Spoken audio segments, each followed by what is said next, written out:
Hey, good afternoon, everybody. It's 2 o'clock. You're listening to KPCA LP, Petaluma, California, 103.3 FM, and online at kpca.fm. This is Let's Make a List with you every Friday from 2 to 3. My name is Phil. I'm your host. This is a show where we talk about different pop culture things like movies and TV shows and video games and books and stuff like that. And we make lists and we talk about our choices, our picks, why we picked them. All that stuff. And just a reminder, everything we're talking about, there's a lot of opinions that are expressed here. They are our own opinions and not necessarily the opinions of KPCA LP. And not even necessarily our opinions. That's true. Maybe we're just all just playing a role like oh, Mom, your favorite, Alex Jones. So yeah, this is the show where we talk about things that we want to talk about. My name is Phil. I'm your host. Is that again? We have two returning guests that you know. My mom, Kathleen. Hey, Petaluma. And my wife, Ariel. Hey. Hey, how's it going? It's pretty good. Oh, good. I have a burrito in my belly, so it's really good. Yeah. But it's also, let's make a list time. Hey. Not nap time. Yeah. We'll talk about burritos later. We should make a list of things we got in Mi Pueblo. Yeah. Oh. They've got some good lists over there. We do, but maybe we should wait like 4 hours. Yeah, nice local restaurant, though. All right. So we've already played the theme song, so that's out of the way. Check, check. I'm still not back to the public domain movie of the week. Lost interest in it. Wasn't fun to do. I didn't like most of the movies. I had plenty of time to watch it. I just didn't want to. So now, new segment. Kind of. It's not that exciting, but I'm curious. You guys see any movies or read any books or anything lately that you liked? Mm-hmm. What did you do? They were books. You read books about werewolves? They were books. All right, cool. Yeah. What about you, Mom? I'm reading the 8th book in a series now by a guy who I met at an art show. Harvest Festival. What do you call those? Yeah, Harvest Festival. Yeah. Anyway, I met him. His name is Todd Borg, and I met him at one of the, I said, which book do you like the best? And he said, well, I'd start at the beginning. So I bought the first book. It all takes place in Tahoe and a little bit in the Bay Area. And I loved it. And I went online and ordered all the rest of his books he had out. So nice. I'm on like number 8 right now because they're so good. Nice. It's all local. It's kind of cool because you get Tahoe, you get, San Francisco. Mm-hmm. It's about werewolves also, right? That's mostly no. Right. This is not supernatural. As long as I've already brought it up. I said werewolves. I didn't say made up stuff. What did I say? Supernatural. Yeah. So anyway, he's I'm not sure about vampires. He's like a private eye, but not like Mannix or anything like that. Mannix, who's that? That's back when they used to not have cell phones. But this Mannix? guy's not like that at all. Mannix name that could be a It was a TV show back in the private 70s. PI. Yeah. Private PI. Private investigator. A PPI. Yeah, PI Mannix. I don't play by the rules, but I get the job done. I may be a PPI, but you will not get pink eye. I PPI, That was what PPIM. Nice. Anyway, so I saw the new Jurassic World movie. Oh, you did? You Yeah. did. In the movie theater? Ooh. Yeah, it was. I went because I wanted to see it on the big screen. Mm-hmm. I turned full body. The All right. movie. Real quick. Before you, people have to know your background in Jurassic Park. Let me go through the movies and tell them how much you like them. I'm going to rate each of them for you out of 10. That might be accurate. First Jurassic Park, classic. You love it. 9 out of 10. Yes. Lost World, it was fun. 7 out of 10. Don't even remember it. Jurassic Park 3. Is that the LA It had one? dinosaurs. Is that the No, LA one? it's San Diego, and this is the second one. Oh, that one. Then I give it more like a 4. 4? Fear. Yeah. Wow. Okay. don't There's only part of it. I is in don't the city. remember. I don't know. Then we have Jurassic Park 3, which is Sam Neill's back, and they go back to the island Sam to Neill's back in save time. someone's kid. Saving kids. Most people went, "Oh, this movie was bad." I thought it was not great, but it was fun to watch because it had dinosaurs. I'm gonna say for you, I don't remember if I saw it. so a solid 5. Jurassic World, you saw it.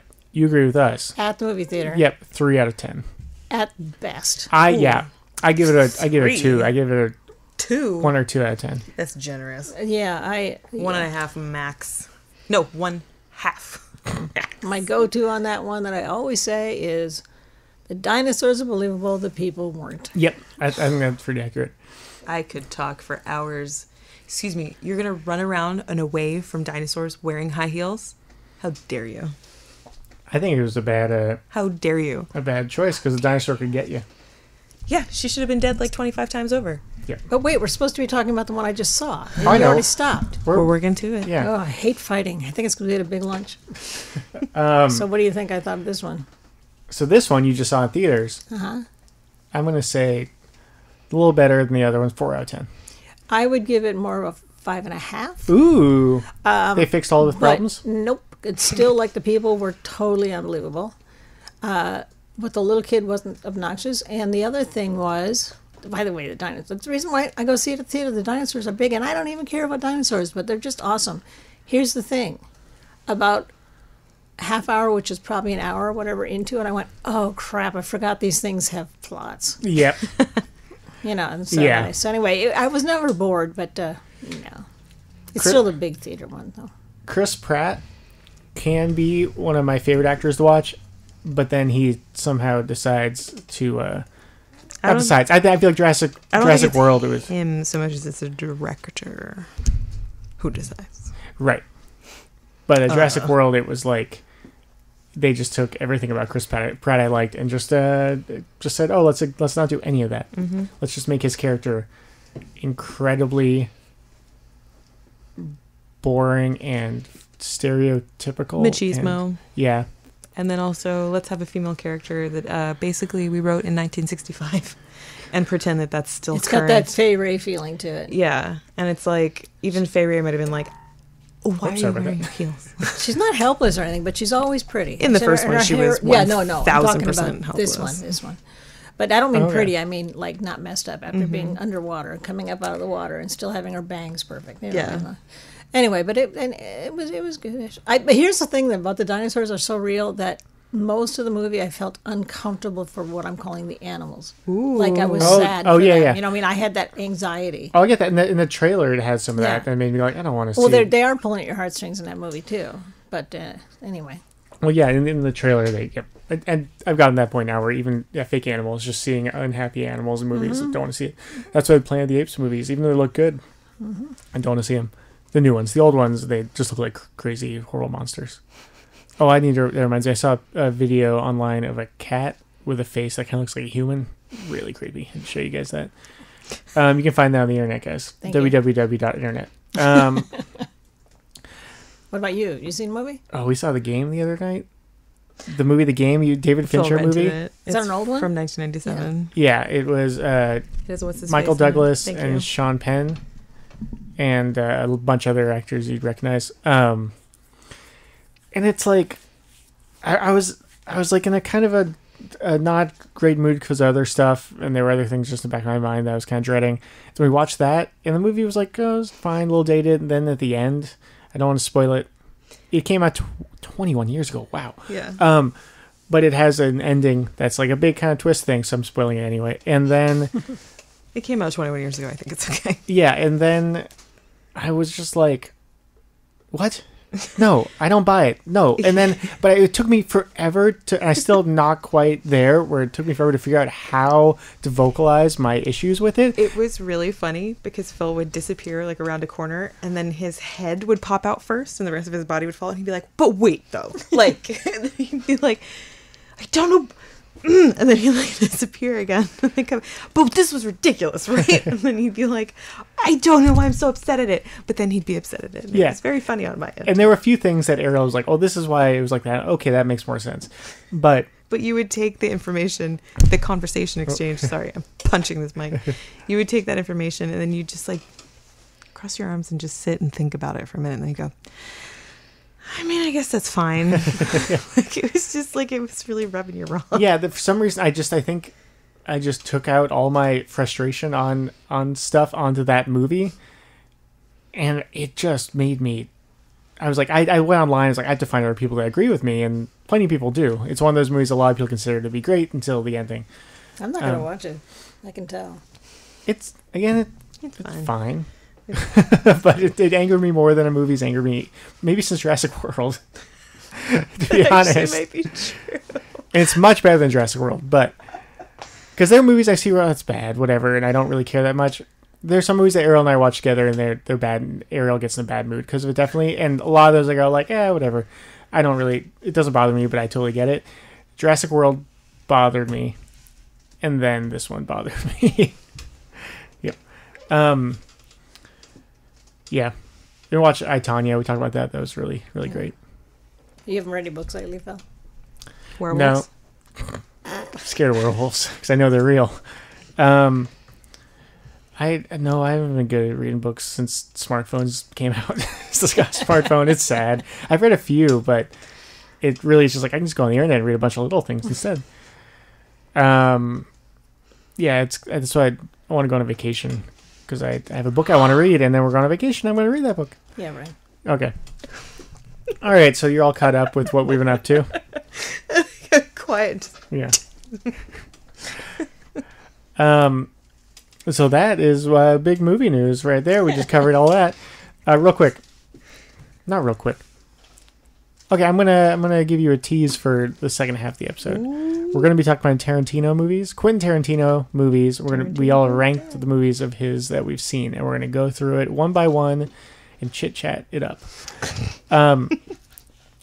So here's a little thing. I'll give you a little taste of Tarantino talk right now. He's not on the show. Don't get excited. So, Mom, have you heard of... Errol's heard of this. So he has a movie that he's filming right now called Once Upon a Time in Hollywood. Yeah, I saw that when I was looking up the movies, and I went, I haven't seen that. And I realized because it says 2019. Yeah. And so it's based on a bunch of... It's like a kind of Pulp Fiction-y where it has different stories that connect and intertwine. What's the, like, vignettes? Not vignettes. Is that the right word? Anyway, but it part of it is based around the Manson family and the murders and stuff. Do you know who's in it? No. Check out this cast. Spoiler alert.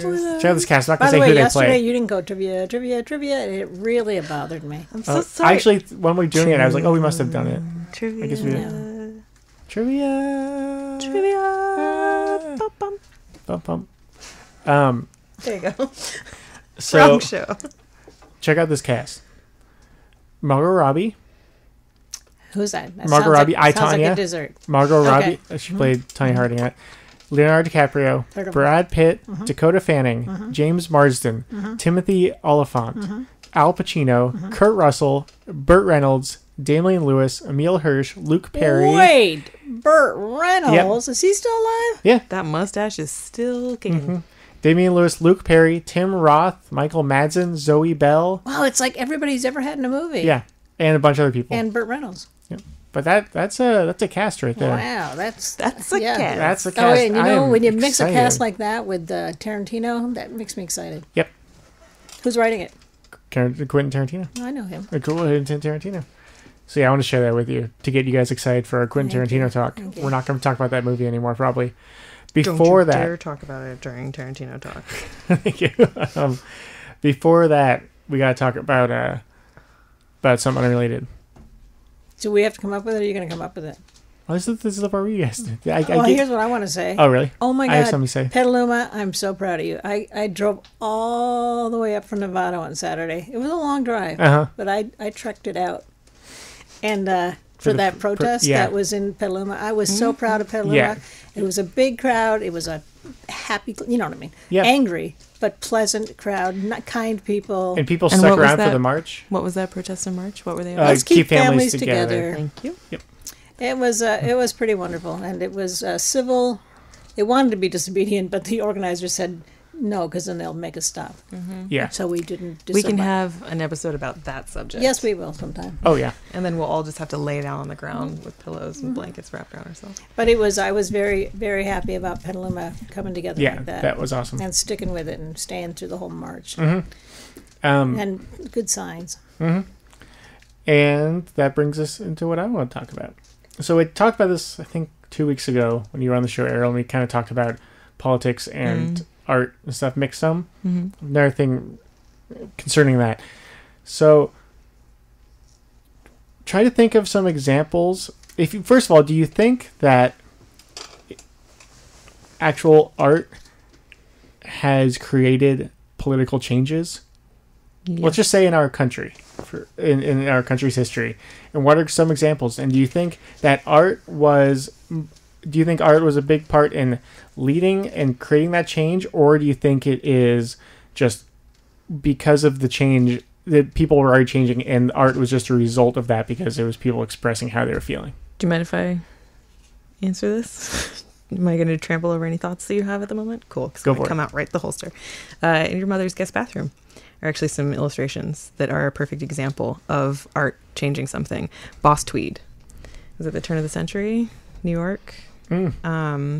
He was a corrupt politician, and illustrators at that time caricaturized him so much, blowing him out of proportion physically and how gross he was so much that it actually changed how people saw him, and they actually reacted politically to the power that he had, and they took him out of power because of those illustrations. It was totally a psychological, subtle thing, but they made him a joke. And because newspaper publications and illustrations were things that people actually did pay attention to, and they were the things that were circulated, and that's where people found their information, that became fact to them. They could hear in conversation, this is what he did, this is what he does, he pays off these people, he does these things. But seeing him, a powerful, seedy guy, taken down to a balloon man, made people not scared of him anymore. So they were able to act and defeat. When they see him, instead of being intimidated, they were laughing at him. Exactly. They turned him into a joke. And so that I learned that in college in an art history class. And that was the perfect example to answer that. Yeah. By the way, it completely took care of that. Electricity just decided to give us a little bit of it. I'm pretty sure he asked this question because he wanted me to say how nice my sign was on Saturday, just so you know. Can you talk about your sign? No. Oh, real quick. But by the way, you guys had no idea I was going to ask that. Ariel just had that perfect example right away, and you worded it so well. Nice. Because I was thinking about it, because I was trying to think of stuff a little bit. I was thinking of music. My mind always goes music first when it comes to art. I was thinking so often in the 60s and Vietnam and anti-war stuff. And I wonder how much that is, excuse me, just, it's a part of the whole movement. And I don't know how much is it actually, this is not me going oh, it doesn't, this is an honest question. I don't know how much I actually have another example. It actually, I'm curious to see how much it actually directs and changes kind of public perception and thought, and actually inspires people to change things for the common good. I think it does a great deal, just like how rap is doing it now, or has been doing it for the last decade.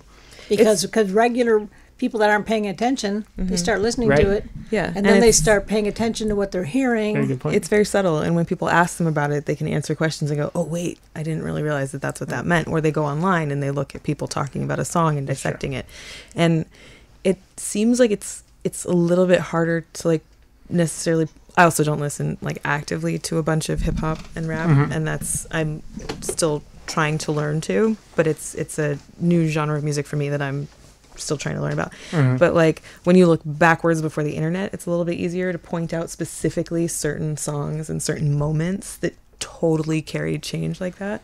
I totally do not remember the guy who wrote it, but Strange Fruit that Billie Holiday sang, that song is about African Americans being lynched, and it's a metaphor, strange fruit hanging in the poplar trees, and that made people, the visual of that was so horrifying and sad that made people who didn't even consider what was happening in Alabama and the South a reality. They started to actually see what it was, and Billie Holiday's voice, how melancholy, and how she carries the weight of that because she knows the effect of it. That totally encountered people, and that was written by a white Jewish man who wanted to get that word out, and it was sung by a black woman, and it really did affect a lot of people, and it still does. And in the 60s there's tons of music that you can point to that's about just anti-war songs that are even not necessarily directly saying stop the war, but they're about young people being mowed down, peaceful protests, all that stuff. And we listen to them now and we think of them as legendary landmark music. But I think that before the internet especially, they had a different kind of effect, because that that because was music was everywhere the way people are using the internet. Yeah, and it was like that's what like the illustrations for Boss Tweed were, where it's like that was the medium of change, and it really did. Okay, yeah. Affect change. Also, the populations were different. Well, you would have people like the Beatles who start out just being a pop group, and they're saying, "I love you, yeah, yeah, yeah." And people go, I love these guys. Then they became so popular, and then they all went, "Wait a second, look at how the world looks," and then they started singing about the change. And my thing is, this is again, and then people were already following them, so they heard what they had to say. I agree with you guys.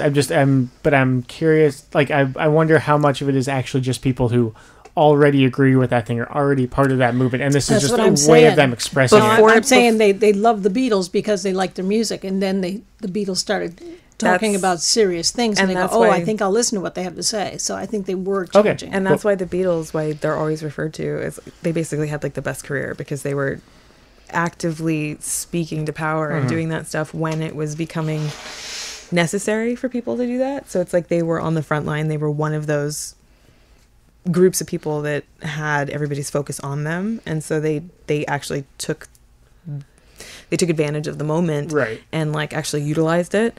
And people, they did have a built-in crowd, but there were also people who it sparked conversation even if those people disagreed with them, like John Lennon and his bed movement.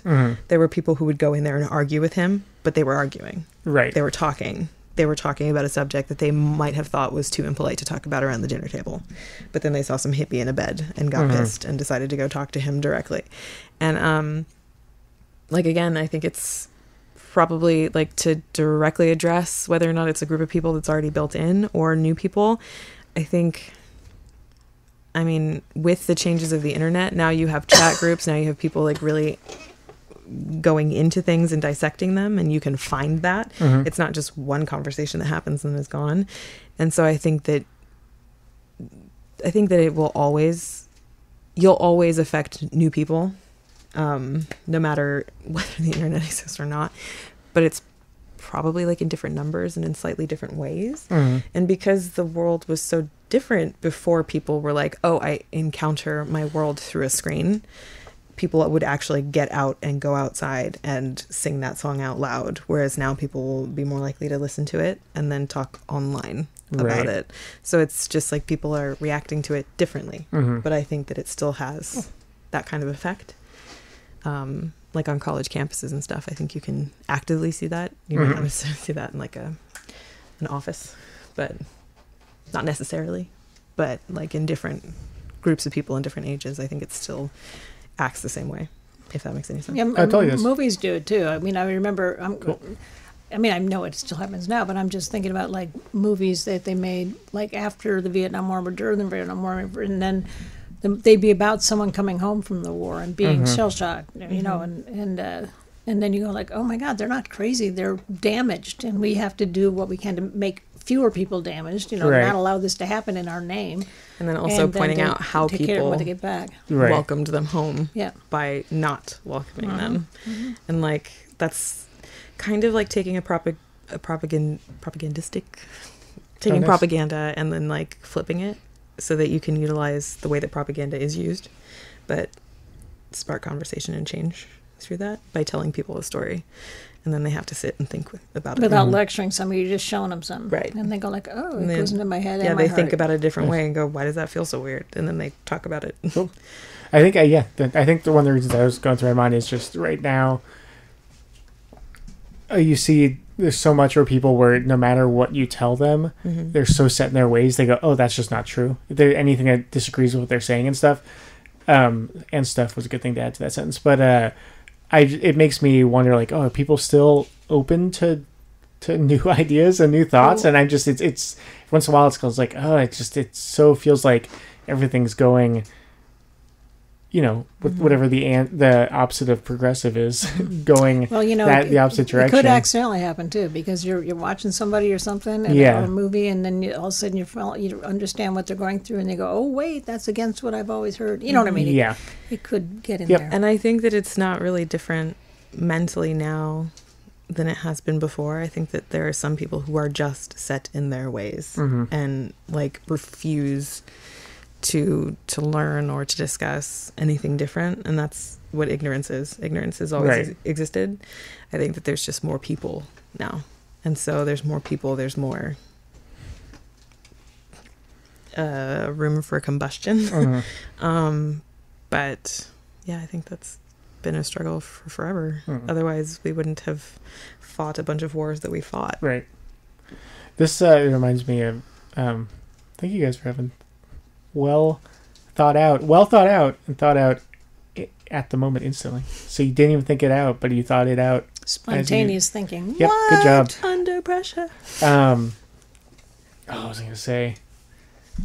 This kind of, I don't know how much this is a thing that people actually goes through people's head much, but a lot of times you grow up and have some movies and shows, and people be like with the voting and stuff, they go, it doesn't matter what you fight for, as long as you fight for something, you stand up for something. It doesn't matter, like people with religion, like it doesn't matter what you believe as long as you believe in something. And I'm like, I feel like that is kind of dangerous, because it's like, if you don't have anything that you feel passionate about when it comes to certain things, you know what I mean? Like with politics or something, you shouldn't just be like, I'm going to fight for this side because I have to fight for something, or you don't have to vote for something if you don't know who to vote for, then it's, yeah, you know what I mean? And it's don't go to vote just for the sake of voting. Yeah. People think, and this feels like a very like old kind of way of thinking, but people think that you're more honest if you have convictions. Right.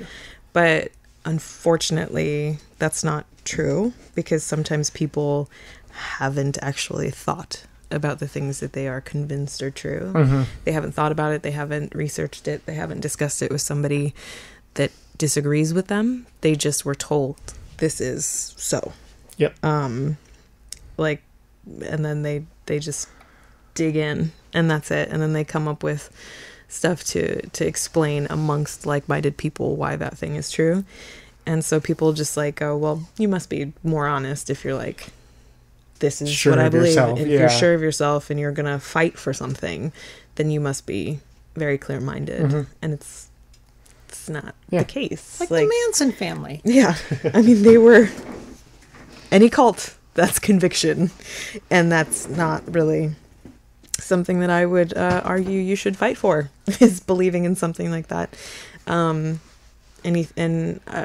definition of cult to me, pretty damn broad. Excuse me, darn broad. But there are people, I think, there's so many things that just, even myself, even me, who knows everything, blah, but someone in their 30s, there's so many major parts of life that I'm unsure about, and I don't know about, obviously, like everyone does. And if people just go like, you need to be passionate about something, it's like, well, the things you want to keep looking for that thing to be passionate about, not just go, well, I'm not passionate about something, so I have to pick something to be passionate about. You know what I mean? And I don't know exactly how we got to where I am, but where I'm talking to now from, you guys, radio. But it's just one of those things where it can be unhealthy and dangerous to just people to feel like they need to stand for something when they don't know what to stand for. It's having to believe in something. Like, I believe in integrity. I believe in kindness. I believe in treating people as people should be treated, not being horrible. I think those are fair things to believe in. But when you walk through this world needing people to believe in something that is like a higher power or a political stance or whatever, I think that you're making this world a teeny, teeny, teeny, tiny little thing because it makes you feel more comfortable. But I think that the best thing that you can do in a lot of situations is say, I don't know. Yep. I don't know. And then let's talk about it. Let's talk it through. And maybe I'll still walk away from that not agreeing with you and not knowing. But that's also my right. And that doesn't make me untrustworthy or stupid. That means that I'm asking why. Yeah. And like in school, when we have those assignments where we do debates and they assign you a thing, like you have to debate for this side, you have to debate for that side. I always hated that because it was going, you're teaching us to ignore reason and they're teaching subtleties you to be defense attorneys and stuff. And I understand, like, at times when there are things that people need to speak up about, and if you have speaking up for, like a certain... Okay, never mind. I'm going off on tangent, but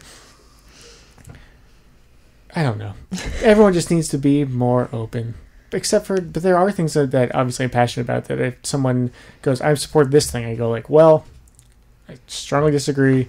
I already don't like you. You know what I mean? So I think that the subject of like people having conviction, I'm going to keep using the word conviction, it's a good word, but like people believing in something, I do want to say that I would like to be able to walk through the world and be like, let's have a conversation about this. But there are certain people who always come into mind. There's two specific faces that always pop into my brain. And these people believe whatever they believe, and I would like to respect that they believe whatever they believe. But they only believe in something or someone because of one thing. Mm-hmm. Or one thing that they said or did in like 1975, or like because this person started a business and they were quote unquote successful. So I'll believe everything that they say. So to me, that tells me that then you shut down your hearing and your comprehension and everything else. You just cherry pick what you want to believe. Yeah. And then you want to come after me because I don't believe wholeheartedly in something where I would stand front line and be cannon fodder, because I actually want to know the full thing. Mm-hmm. I don't want to know just the teeny part that I'm comfortable with. Right. And it's like, that's when I'm white-knuckled fists of rage.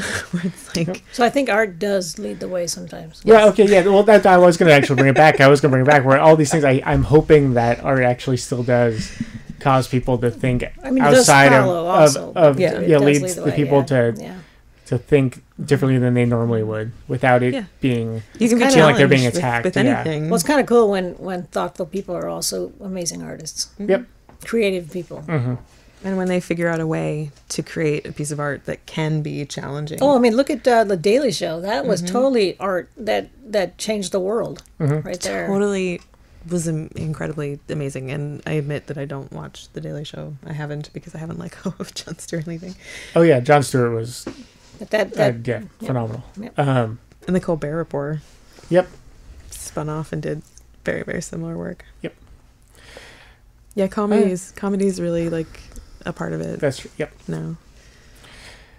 All right. You guys want to talk about some light stuff, like movies about murder and crime? I was going to say, I kept wanting to bring up Tarantino while we were gore. talking about the art, but I said, no, All right. we'll save it. Do you guys want to talk about Tarantino now? Okay.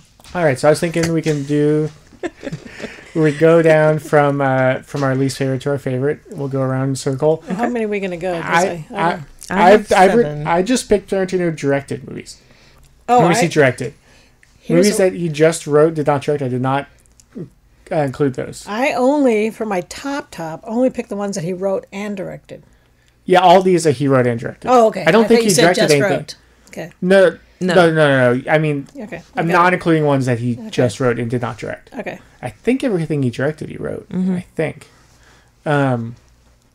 All movies. He did TV shows, but all right. So how many do we have, just so we can kind of start on this, so we know if we have the same amount? I have 7.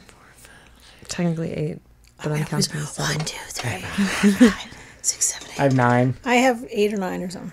I have 9. I have 10 movies, but 2 of them 7, are 8, and 9 are or 9 tied in one spot. All right. I'll go first then, because I might have the most. It's your show. Yes.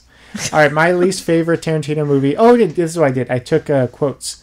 I took quotes from each one, so you guys can see the quote and see if you can guess what it is. I felt mature putting the year it was made. I didn't even do that. I just wrote down titles. Guys, I'm sorry. All right, so which Tarantino movie is this quote from? Okay, Ted, do you know how long it takes the average American to count to 600? Okay, Ted, do you know how long it takes the average American I like that. count to 600? I was playing tennis. No, I don't know. Pulp Fiction. No, that was 4 Rooms. Yeah, 4 Rooms. He directed one of the stories in that. Segments. Yeah. Yeah. Oh, somebody's phone going off. I think when someone's phone goes off, it might make it's staticky. Mine's not going off. Mine's not going off. All right, I guess I'm crazy. Let's see if it's my phone. Yeah, I got it now. Toss that over there. All right. So 4 Rooms. I enjoyed Tarantino scene with Tarantino playing a guy in it, and it's a bunch of that scene was in first person view. I think too. It has each scene. I think there are four rooms. Robert Rodriguez, Quentin Tarantino. I can't remember who else did the other 2. each had a very different feel, and it's fun to see Tim Roth play the same character but play it very differently in each one. He's one of my favorite actors, too. He's incredible. incredible. And he's so good with Tarantino. Yeah. I love him because he can play a horrible, gross, evil person. Like a rat Total rat. Or he can be I was going to say somebody humanitized. who's charming. Yeah. Humanitized. He can be humanitized. And you can like him. There was a movie, Broken, a British movie that he was in where he plays a pretty regular guy. And they just, regular guy. And it was good.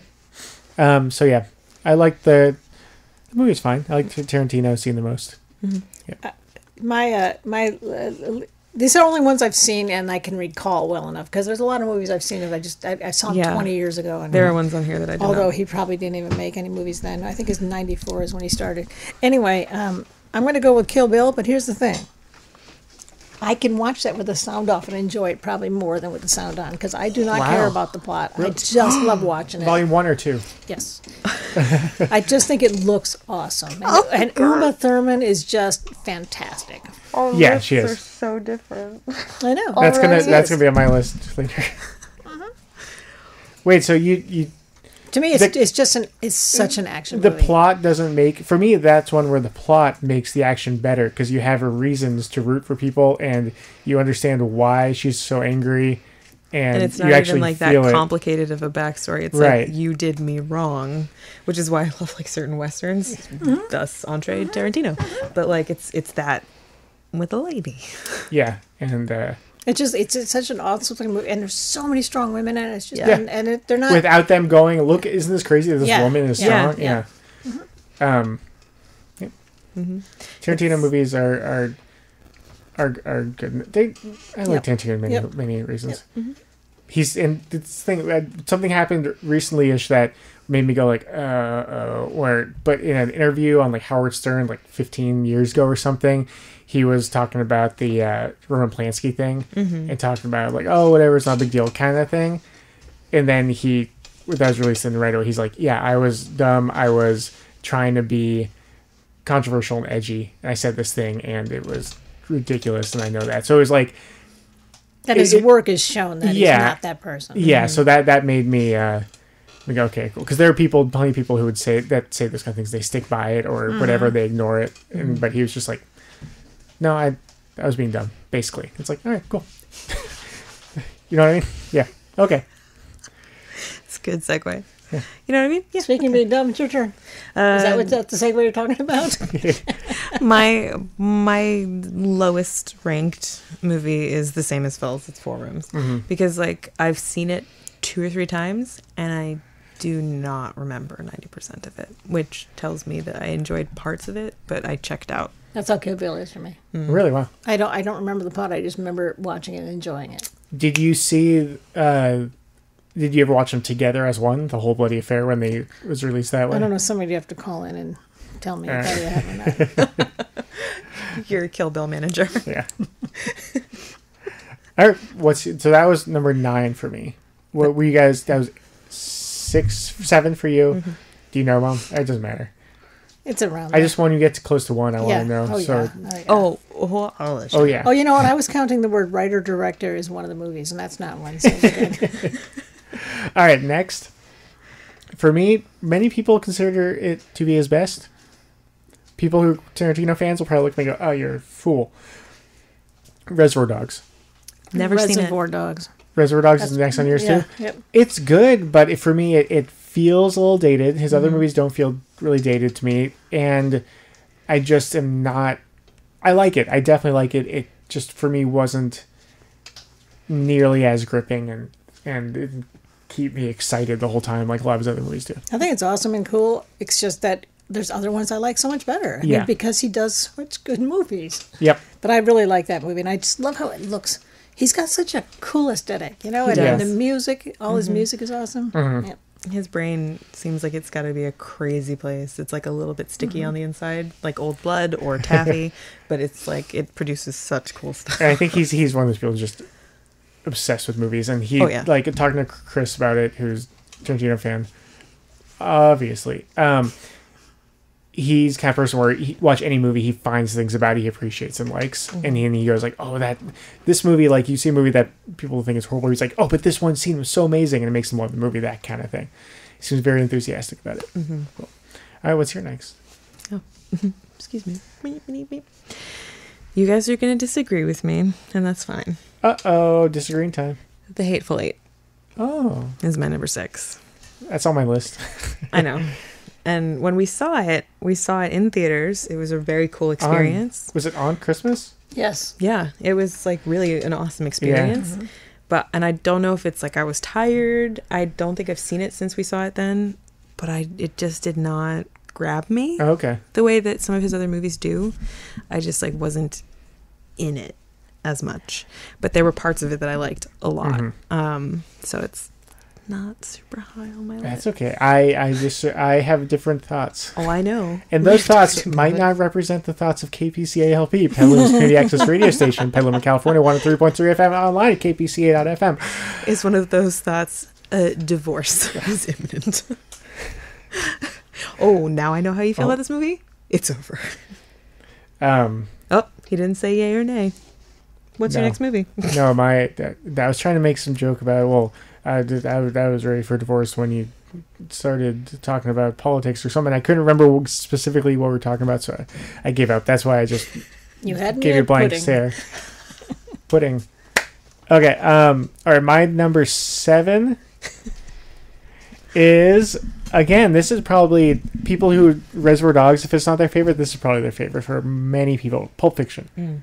I liked it. It was the first Pulp Fiction movie I saw. First Quentin Tarantino movie I saw. I watched it again like maybe 6 months ago. I enjoyed it, but for me, it just didn't like as much as his other movies. It wasn't as... I liked the characters were fun to watch, and the dialogue was good. Just the story didn't... It's a bunch of different stories, but it felt... I don't know if... I guess...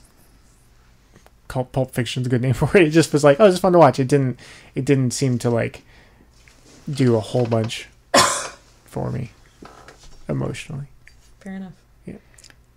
Well, I just looked at my list and I looked at some of my comments and realized I only have 7 movies on here. I forgot about the quotes. Yeah, you did, but I figured I wouldn't get him anyway. Sorry, I have to interrupt you.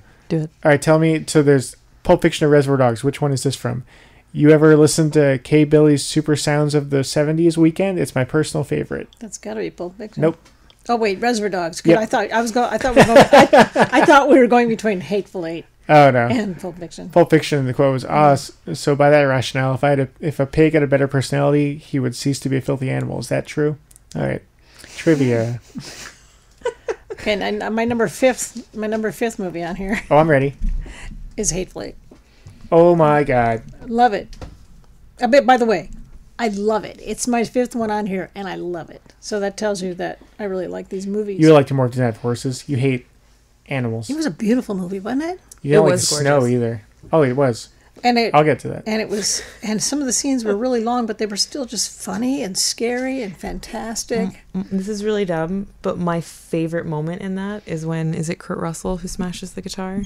Yeah. Yeah. And what's her name? Jennifer Jason Leigh. When her face, Yeah. she's not acting, because that was an actual antique guitar that they were not They were supposed to switch They were out. supposed to switch it out, and they didn't, didn't and know they that? completely smashed a real Yeah. guitar from that. I think it was like from that time period. Yeah. And her face is genuine words I cannot say on KPCA. Yeah. And it's just like, oh, and it was like seeing that and then knowing that information later, I was like, oh, that's so good, because her genuine fear, like it wasn't like a step out of the movie. That's the level of her acting in that movie, is that it was like you could see her character acting that way, and like she really truly brings like everything to all of her emotions. But I was like, I do love that moment though, because she's just like, you can kind of see her eyes flick to the side and like, can we rewind time? Like, oh God. Yeah. Talk. It worked. Mm. So mom doesn't like snow or westerns, My God, I said I love that movie. but you'd give it one of the worst rankings out of all the movies. Sorry to hurt you like that. Oh, it's cool. What's your next one? Pulp Fiction. Yeah. I've seen it. I liked it when I saw it, but it's another one where I don't really remember. You're offended by Most the of it. drug use. It's okay. We all have our sensitive issues. There are What? just parts of it where I just check out. And it's I get not a that. bad movie. Yeah. Some parts of it are just not engaging for me. Yep. So the rest on my list are 10s out of 10s. Those Yeah. other ones, Hateful like Eight is a Pulp 10 for Fiction me. is an 8 out of 10. Reservoir Dogs is an 8 out of 10. Four Rooms is like a 7 out of 10. The rest of them are 10 out of 10s for me. Yeah. My Hateful Eight was already a 10, so. Oh, nice. Yeah, I think my lowest rating would be like a 7 out of 10. All right, next for me is Django Unchained. Mine too. I liked it. It's 10 Loved out of 10. Perfect Loved it. movie. Loved it. But it's not as perfect as the other ones, apparently. And I don't know why. I think I know why. But it would give away part of my list later, so I'll wait to explain that later. Okay. Yep, so that's my number 6. What's you got next, Mom? Mine's also Oh, that one too. D is What do you silent. hate about it? Do you get upset that Will Smith didn't do it and you had to watch Jamie Foxx? Oh my God! If Will Smith did it, that'd be different. It would be different. I think it'd be great either way. Yeah, yeah. I just think it's a great movie. Of course, the slavery parts can get you kind of, of course, yeah. But it was a great movie. Yep. Leonardo DiCaprio was everyone was great in that, but that was one where Leonardo DiCaprio, I felt like he just kind of, people forget. I don't know, if some reason people were like, oh yeah, he's just a good actor, and no one really.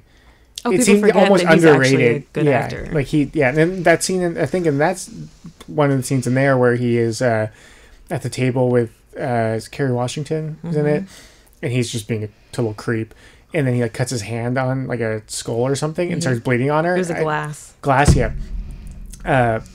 Whoa, nice. That I think was not planned. That was actual cut, and he just went with it. Yeah, he smashed the glass, I think, and actually smashed it, and just didn't he put the blood on her? He like rubbed the hand on her face and stuff. Yeah. I would have been, as an actor, I'd have been like, yo. I was just thinking though, Not that cool. going with the him. Leonardo DiCaprio. What was kind of cool is I think Tarantino addressed that when he first had him on the scene. You see him from the back and he turns around and goes look, it's me. Yeah. And so he addresses that, gets it out of the way, so he Yeah. can go on and just have him be a character in the movie after that. There's a gif that is that moment where it zooms into him and he's striking a pose and lifting up a I glass. think that was in the trailer too. Yeah. Yeah, But that's and- just takes the elephant out of the room Oh, right it away. totally does. And it's hey, remember, he can actually act, and he has been able to since he was a little kid. Yeah. He's really good at this, guys. Speaking of doing something good, I'm not doing a good job of time management. Sorry, we only have 9 more minutes. Yeah, Okay. we'll get to this. Sorry about that. So yeah, Django, and then Death Proof Wait, is my number 4. good movie. here's the thing. Are we going to go with that, or are we going to call that Grindhouse? I'm going with Death Proof because even though Grindhouse is what it was part of, Death Proof was the Quentin Tarantino one. Okay, so we're going to call that a separate movie. We're calling that a That's separate what movie. I'm Okay. calling it. Phil pointed out that Planet Terror was Robert Rodriguez. So I know. Yeah. That's what I'm saying, though. But Death Proof. so we're not calling Grindhouse a movie in this list. For me, I am not. I'm calling it Death Death Proof the movie. Proof. Got it. Especially because later they released them separately and stuff too. Kurt Russell. That's all I need to say about that movie. Well done, sir. Number 5, Jackie Brown. Nice. Never That's seen the one that a lot of people forget about. It's really good. It's very slow. It feels the least. It's the most different from all his other movies, I feel like. But Pam Grier and Samuel Jackson and Robert De Niro are all fantastic in I it. need to see it. It's on my list. It's got subtle acting that is just so well done, and it builds so well. Yeah, I didn't put that on my list because I didn't remember it well enough. Okay. By the way, this is my number 3 movie now I'm up to. Uh-huh. Inglourious Basterds. That's my number 3. Love that Oh, movie. you guys. Love that Yep. movie. Yeah. It's so good. Yeah. The fact that you could make me love a horrible, horrible character because of the actor that was chosen, the lines Yeah. that he's given, the way that he's directed, the way that he acts, that's crazy. And then to love also the good guys, but to love the villain Yeah. who's a Nazi, Yeah. and to walk out of the movie going, I feel so dirty, but this is so good. Yeah. And even the fourth down characters in that movie are so important and so good. fabulous. And to the one watch. guy that, it was Eli Roth who doesn't talk in that movie. He talks. Does he talk? But like Yeah. not a lot. There's another character that is one of them that doesn't talk much. Okay, so I'm But, just kind of confusing the two. yeah. But like, it's so good. Yeah. That movie. I forgot to do the quotes again. Whatever, we don't have time. But anyways, Christoph Waltz. Oh, yeah. Yeah. Not saying. Yep. Blah, blah, blah. It's such a weird thing Yep. to talk about, but that movie's really good. Yeah, it's one that such a villain, but such a fun character to watch. Yeah. Um, Such a Only in a movie. precise human being. Yeah. Yeah. And then he gets exactly what he deserves, and I cheered for that at the end. Yeah. I was like, yep, Yep. there you go. number 3. Speaking of people getting what they deserve, Kill Bill movies. Mm-hmm. I put them together. I think of them as one movie, even though they're not. But Yeah. I've seen it I when wanna they did watch them together. Yeah, that is fun. Mm-hmm. Mom, what do you got next? Oh, my number 2. Actually, here's the thing: if Grindhouse is a movie, then it's number 3 instead of Inglourious Basterds are switched. But if it's just Death Proof, Just Death Proof. that's my second favorite. Okay. I love that movie. It's like, and the thing is, I want to share it with people, but like, oh, who can I share this with? You know, who can I come over to watch this? Yeah. You know, because it might be just like, are you kidding me? I just love it. It's just so fun and terrifying and funny All of and the things. Yes. satisfying. Quintessential And- Tarantino. And it's so Got all that Tarantino. stuff. Yep. Nice. What about you, Erin? Hello. So is this your, number 2? Do Cool. it. My number 2 is Django Unchained. I love that movie. And I like that he's Django Unchanged. Melody. Django Unchained. I loved that movie so much. I think that the humor in it is so well done about such a dark subject. And seeing someone get his own back against a slave owner and like have power and take that power and use that power, I'm all about it and I'm here for it. Yeah. I love it. And Jamie Foxx is incredible in that movie. And so is Leonardo DiCaprio. Everybody is. Yeah. Kerry Washington, everybody. It's great. Yeah. And being a costume designer as you are, that movie really Love fits that the movie. bill Oh, yeah. with that too. So good looking. It's like you just can't wait for the next scene while you're still enjoying the earlier Yeah. And one. also hating everything that I'm seeing. Yeah. Yeah. Because it's so Yeah. horrible. But like, it's such a good. That's I a weird love thing that about movie. Tarantino, huh? Because Yeah. most of the stuff is just turn Awful. away from You're it, just but you watching want to watch more and Awful more things and more happen, of it. but the way that he makes those awful things happen Yeah. is riveting. And he usually get their comeuppance too at the end. Yes, which really which is helps. so satisfying. And getting that out of Django Unchained is like, yes, let's throw a party. That and Inglourious Bastards, right next to each other. They can't be far apart for me. And nice. For me, number 2, it's like when you're forced to eat too much at dinner. You get a Hateful Eight. Heyo. Yeah, Hateful Eight. Yeah. It's like 3 hours, 3.5 hours, whatever. The whole time, every second, I was completely entertained. I was amazed by how much I was sucked in. Each character was so interesting. The way it looked, the way it sounded. Yeah, And they had so many I was surprises. so entertained by that. Yeah, and it's just got so much in there. So that's number 2. You guys do number 1, then I'll do my number 1. My number 1 is the best Tarantino movie. It is Pulp Fiction. Pulp Fiction. That's the first one because you saw it probably. That's the only reason you No, like it. no. Looked away. That's the I- only Please forget reason. the name of it. Please forget the I name did of it. forget the name of it. I love it. I mean, Yeah. it's the coolest movie. It's so well paced. And there's just so many characters. And there's parts where you go like, oh, I don't want to see that ever again. I'm going to watch the movie again. Yeah. It's just, I just love it. That's awesome. It's one of my bestest ever. I mean, it's one of my, and I like rom-coms. It's one of my favorite movies of all time. You've always had a big crush on Christopher Walken, though, right? Always. Yeah. Nice. Yeah, that's what I would have guessed for yours. I can say it after you said it. Oh, what's your number 1? Kill Bill 1 and 2, Hey. both volumes. I Yeah. could watch. I love them so much. I like every detail is awesome for me, and I love that the character's name, you don't know her name until the very end of the story. Yeah. When she finally gets to Bill and he calls her by her name. Everybody else, it's always bleeped out, or they just don't refer to her as that. They refer to her as something else. And Right. it's so that story for me is so well told, and it's like that perfect Western where you're going for a simple goal of revenge and you get it, but Yep. it's still not simple because it's somebody that you actually really, really, really love, and you said you were going to come out and do this, and you've done so much to get there that you have to do it. I love that movie. I agree. Yeah. Except Speaking that of yellow revenge, truck and what it's called. All right. haunts me to this day. Is yellow, not pink? It's yellow. Okay. Mm-hmm. She wore yellow. I think it was yellow. Okay.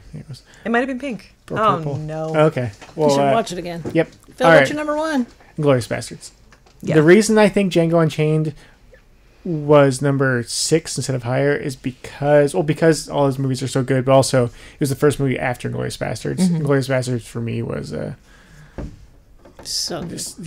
everything. That's all I ever say is it's so good. Yeah. But we've already talked about how great it is. Yeah. But that's one where it's a revenge movie, and it's all these horrible things are done to these people, but it's like, oh, they deserve it, and they do it in a way where it's actually like it makes you go like, I'm not a psychopath, but it's cool seeing Hitler getting Yeah. blown up and shot absolutely. up and stuff. You know, what You I mean? always want your They're not blown villains up, you know what I to mean? really, really bite it, and boy. Yeah.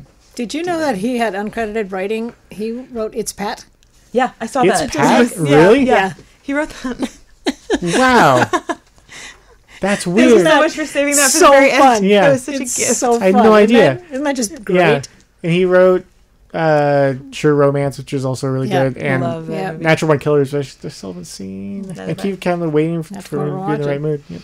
All right, well, we have barely any time yet. Thank you guys. Time That was left. fun. Thank you guys for doing that. That's fun. We talked politics we all for disagree. so long. We didn't get to do pop culture. Well, it's all intertwined. It These is. days it is. Yep. Fortunately and unfortunately, I don't know. Mm-hmm. We've talked about that before. So yeah, stick around in about 3 minutes. You Great have- cancer. Great concert on Saturday. Thanks. Oh, thank you Thanks very for putting much. that together. That Thank was you. awesome. It was fun. Thank you everyone who was there. We appreciate it a lot. Stick around for Full Circle Sessions with DJ Saeed, everybody. Bye bye.